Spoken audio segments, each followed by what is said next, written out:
Sementara itu, Ketua Komisi Kejaksaan Barita Simanjuntak mengatakan pihaknya akan hadir dalam persidangan Verdi Sambo guna melakukan pengawasan dan pemantauan. Komisi Kejaksaan bertekad agar pengawasan terhadap kasus ini berjalan dengan profesional, akuntabel, dan juga berkeadilan.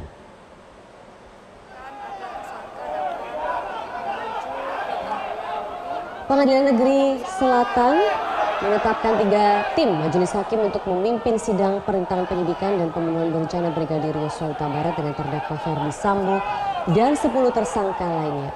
Humas dari PN Jakarta Selatan, Juyamto, menerangkan bahwa 3 majelis hakim yang diketuai Wahyu Iman dengan anggota Morgan Simanjuntak dan Alimin Ribut Sujono akan memimpin kasus pembunuhan berencana sekaligus perintangan penyidikan dengan terdakwa Verdi Sambo.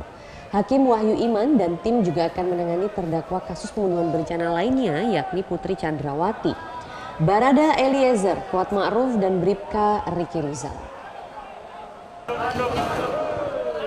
Sementara sidang perkara perintangan penyidikan dengan terdakwa Arif Rahman, Agus Nurpatria, dan Hendra Kurniawan akan ditangani majelis hakim yang diketuai Ahmad Suhel dengan anggota Juyamto dan Hendra Yuristiawan. Selanjutnya, tim majelis hakim yang diketuai oleh Afrizal Hadi dengan anggota Ari Muladi dan M. Ramdes akan memimpin sidang perkara perintangan penyidikan dengan terdakwa Cuk Putranto, Ivan, dan Baikuni.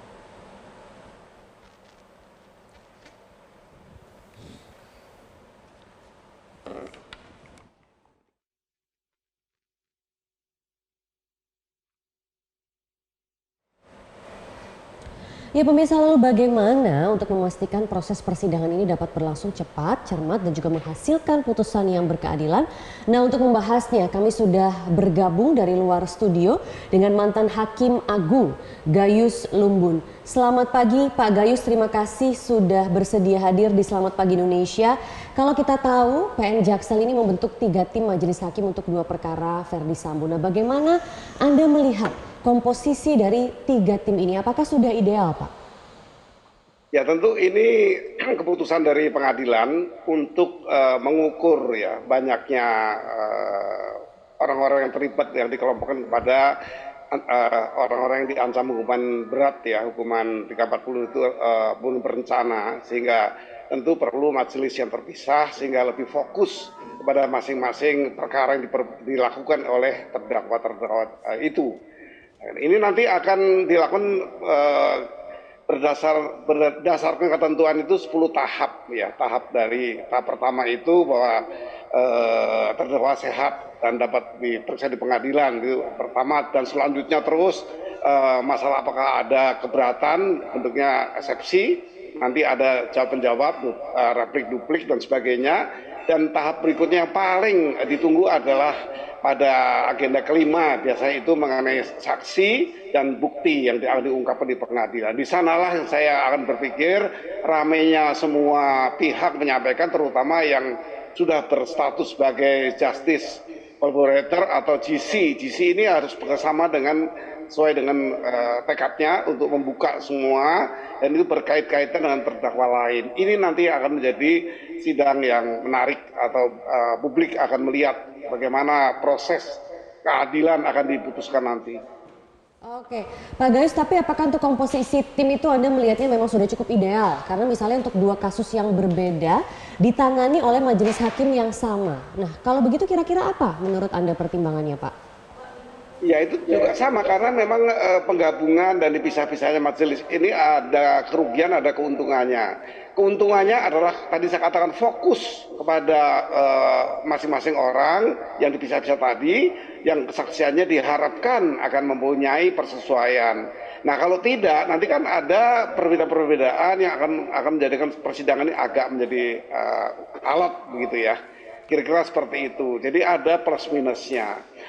Kemudian kerugiannya adalah nanti kalau berbeda yang sangat jauh akan menjadikan saksi antara mereka masing-masing yang berbeda. Di sini yang akan menarik menarik perhatian hakim, akan memutus itu dengan tidak fokus langsung. Tapi ini tentu sudah diperhitungkan oleh pimpinan pengadilan bahwa ini memang melihat sifatnya, melihat karakteristik kejahatannya, itu perlu dipisah atau digabung.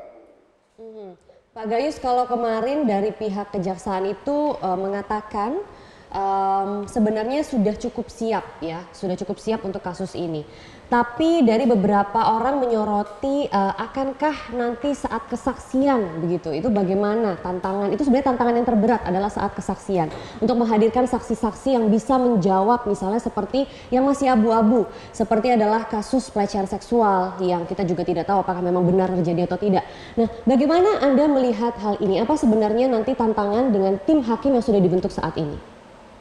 Ya, saksi itu pada dasarnya dua kelompokkan, yang satu meringankan, satu memberatkan. Ya, saksi yang memberatkan biasa timbul dari JPU menghadirkan saksi yang memberatkan.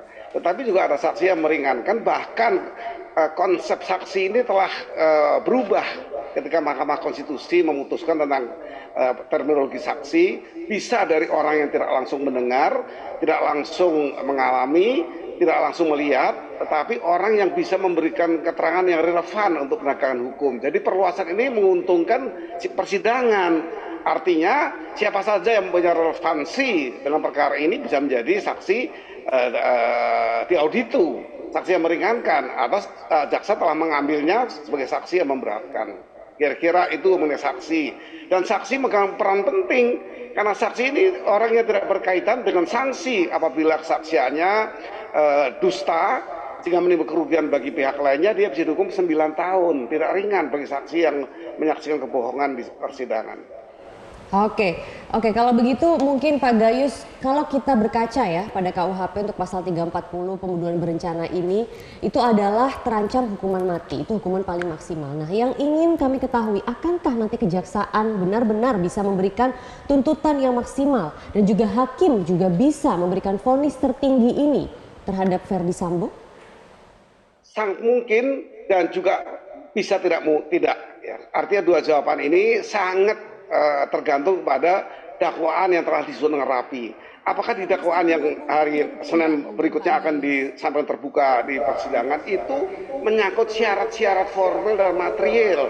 Ya, misalnya kalau 40 ada kepastian bahwa terdakwa telah merencanakan. Merencanakan seperti apa? Karena rencana itu ada di kepala orang. Bagaimana hakim bisa meyakini dengan memperhatikan syarat sebaliknya, hak ajasi masing-masing pihak walaupun dia dianggap bersalah, tetapi hakim akan memutuskan seperti apa nanti, sangat terpulang kepada nilai-nilai dakwaan yang menuju kepada pembuktian atas dakwaannya. Kalau dia kepada solidaritasnya 338 juga berat hukumannya, dan itu juga merupakan satu perbuatan yang disengaja, namanya disengaja menghilangkan nyawa orang. Nah, disengaja ini harus dipastikan sengaja menyuruh untuk menembak mati atau hanya menyuruh menembak saja. Apakah ada pemberatan di sini bahwa yang disuruh pasti melakukan karena sebuah hal. Nah, ini semua merupakan bagian. Ya. Pak Gayus? Pak Gayus tadi suaranya sempat hilang, mungkin bisa dilanjutkan? Ya. Jadi nanti yang akan menjadi hal yang menarik bagi publik untuk menilai keadilan itu telah dibangun apa tidak di pengadilan, adanya saksi dari berbagai jenis saksi di auditu atau saksi yang hanya mendengar saja pun sekarang menjadi saksi karena MK telah memberikan ruang yang lebih luas terhadap terminologi saksi. Ini menguntungkan pengadilan karena pengadilan bisa mendapatkan berbagai pihak baru yang tidak mengalami sendiri, tidak melihat sendiri, tidak mendengar sendiri, tapi dia menyaksikan sebuah hal yang relevan dengan proses pengadilan nanti. Itu putusan MK tahun 2011. Artinya MK telah memikirkan bahwa persidangan yang sulit seperti hari ini dibuka ruang yang lebih luas untuk saksi yang memegang peran, saksi yang meringankan maupun yang memberatkan. Jadi titik beratnya putusan itu masih terhadap saksi ya. Nah, bagaimana mungkin juga kejaksaan dalam hal ini hakim juga bisa mendapatkan keterangan yang kredibel yang sebenar-benarnya dari saksi, karena memang dari awal kasus ini itu bisa dibilang seperti benang kusut kan Pak Gayus, terbukanya tuh perlahan-lahan begitu. Apakah nanti juga akan seperti ini di persidangan? Itu yang dikhawatirkan oleh publik. Ini baru sidang pertama, di tingkat pertama, nanti ada sidang banding ya di Pengadilan Tinggi dan ada kasasi di Mahkamah Agung, bahkan ada PK peninjauan kembali. Itu jenjang-jenjang keadilan yang diberikan kepada semua pihak, baik kepada pelaku kejahatan ini atau pada keluarga korban dan masyarakat. Itu semua negara telah membuat tingkatan-tingkatan juga ya. Di samping tadi saya katakan tingkatan di fase ini ada 10 tahap, yang ke-11 adalah vonis yang dibacakan oleh majelis hakim. Itu tahapan-tahapan yang akan kita lalui sampai dengan selesainya di tingkat pertama ini. Baik, Pak Gayus, lalu bagaimana juga dengan Richard Eliezer ya, yang kita tahu menjadi justice collaborator. Nah, hal-hal apa saja yang harus dibuktikan di persidangan bahwa ia benar seorang justice collaborator dan seberapa signifikan peran JC ini nantinya dalam peringanan hukuman? JC ini milik hakim, bukan milik LPSK maupun JPU ya, supaya tahu saja bahwa JC yang dibatalkan oleh hakim juga banyak karena JC ini usulan sebenarnya.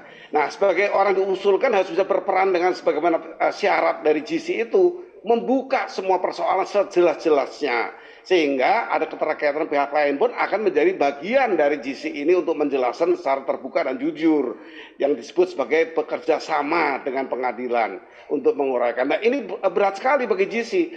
Kalau JC tidak betul-betul seperti apa yang dijanjikan, maka JC ini gugur. Hak JC-nya tidak diperhitungkan sehingga tidak ada pengurangan, tidak ada perlakuan lebih bagi pelaku yang mengaku sebagai JC.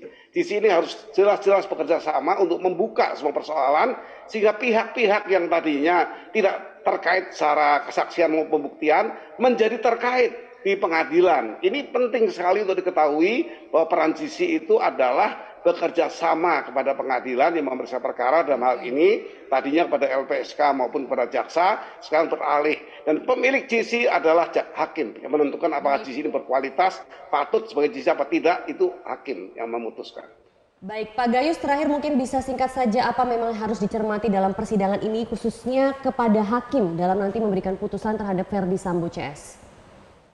Dalam syarat hakim ini bisa memahami sebuah kejadian memang seperti dakwaan adalah hakim akan melihat hal-hal yang menyangkut kepada pengakuan ya, menyangkut kepada satu hal pengakuan atau saksi dengan cara bagaimana kejahatan ini dilakukan. Ini yang pertama.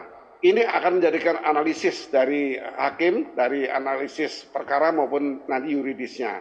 Kemudian bagaimana sebenarnya tampilan dari para terdakwa ini, apakah ada penyesalan atau tidak. Kemudian apakah ada catatan kriminalitas sebelumnya. Ini juga bagian dari hakim menggabungkan antara pembuktian, kesaksian, dan hakim berkeyakinan. Yang penting adalah cara bagaimana kejahatan dilakukan dengan tenang. Kalau dengan tenang berarti itu dapat dikategorikan ini kelompok secara psikologi itu ini berdarah dingin, bisa direncanakan. Ini salah satu dari penilaian di luar apa yang didakwakan maupun dibuktikan nanti. Baik, dan itu semua memang tantangannya ada di saksi ya. Jadi bagaimana bisa menguak fakta-fakta tersebut dari saksi yang dihadirkan saat persidangan. Terima kasih.